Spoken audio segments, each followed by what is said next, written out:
今天分享一个特别好吃的印度风味美食：100克黑米浸泡2小时，打入1颗鸡蛋，放热水机内加少许泡黑米的水，能够打成米浆就可以了。250克米浆，我加了150克面粉，搅拌成没有干粉的面絮状，用手揉成光滑的面团，盖上盖，醒10分钟左右。准备一点配菜，胡萝卜、土豆切成小丁备用。醒好的面团揉光滑，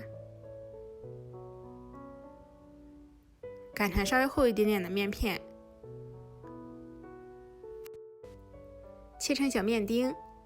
面丁可以直接煮汤喝，或者说煮熟用来炒着吃，味道很不错。如果家里面有孩子或者人特别多的话，可以一起来做一下第2道、第3道造型。用筷子这么一搓，或者用帘子一搓，这个小卷卷你们那里是叫猫耳朵还是叫妈丝呢？第3种的话就是用筷子这样戳一个窝窝，简单的窝窝面。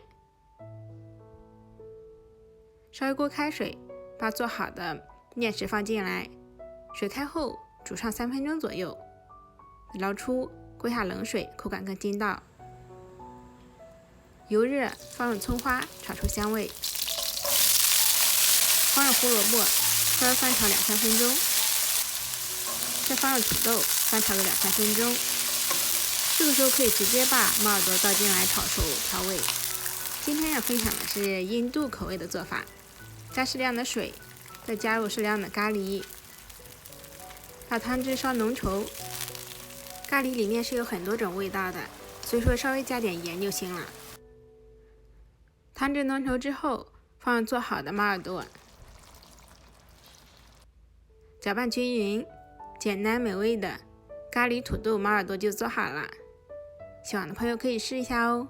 我是小鹅，下期节目再见，谢谢观看。